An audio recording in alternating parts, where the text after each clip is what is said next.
Glory to Jesus Christ. Glory forever.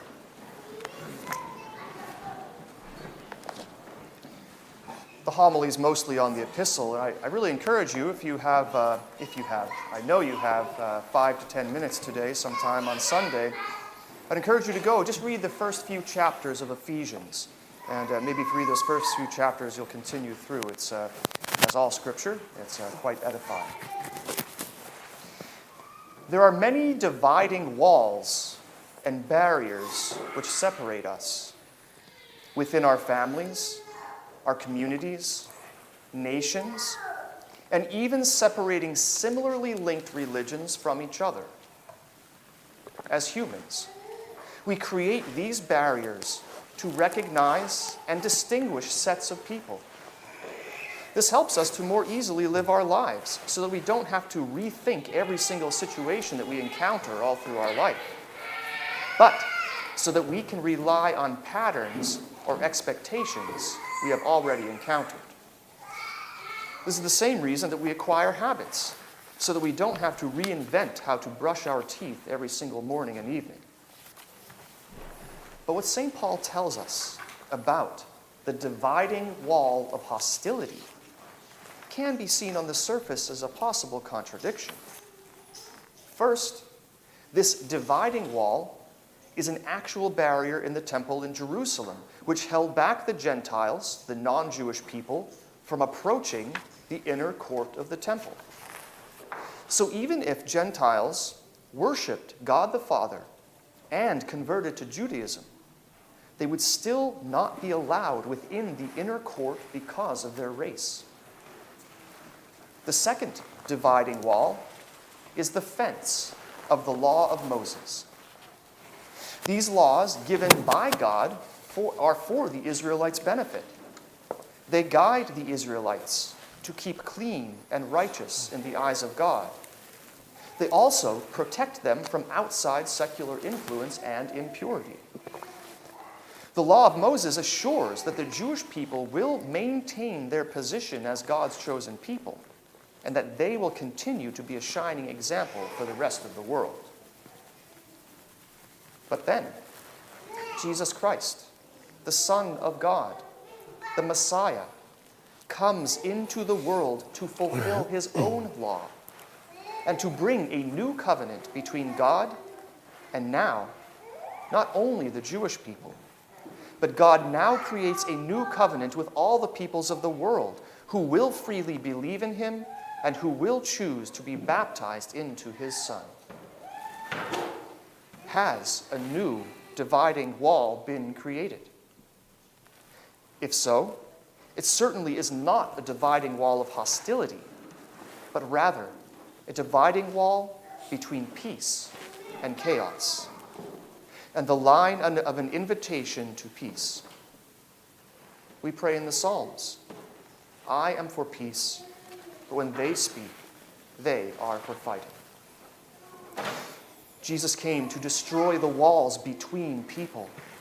He came to tear the curtain of the sanctuary so that all people would have access to God if they sought him out in their lives, regardless of their race, ethnicity, former sins, or previous religion. All who choose to believe in him and are initiated into his church, into his body, are now one in Jesus Christ. So this is what may be seen as a contradiction on St. Paul's part, that by tearing down the dividing wall between two religious groups who worship the same God the Father, new walls were created. These new walls separate those who believe in Jesus Christ and are one with him as new creations from those of the rest of the world who do not believe in him. And this is the case. As St. Paul teaches, and as Jesus Christ teaches, there is only one way to heaven, only one way to peace, and that is by becoming one with Jesus Christ. When we become one with him, all of the other divisions and affiliations of our lives melt away.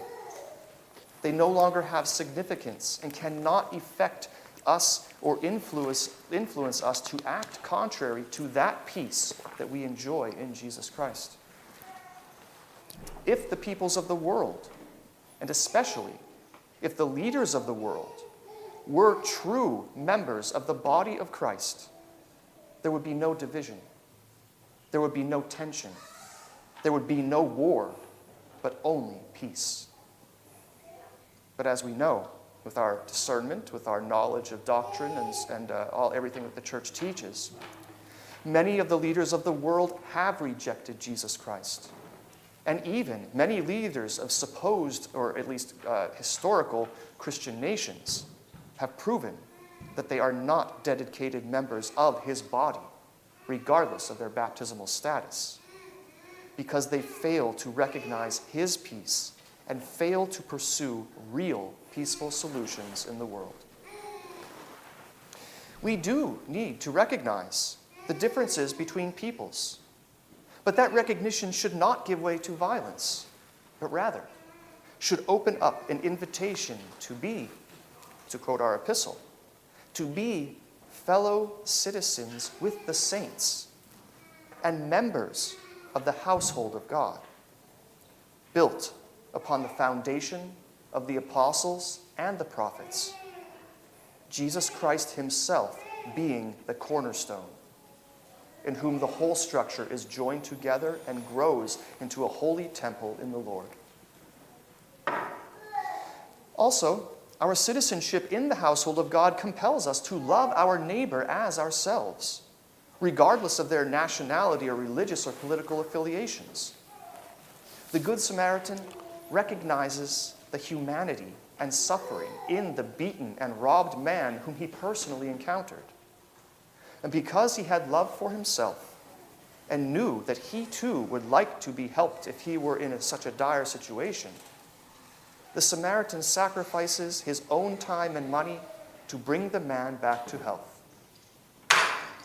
This is what it is to be neighbor, to have mercy and compassion on those we encounter, to love them as much as we respect and love ourselves. And if we can do this, we too will secure our place of eternal life and be one with Jesus Christ forever in peace. Glory to Jesus Christ.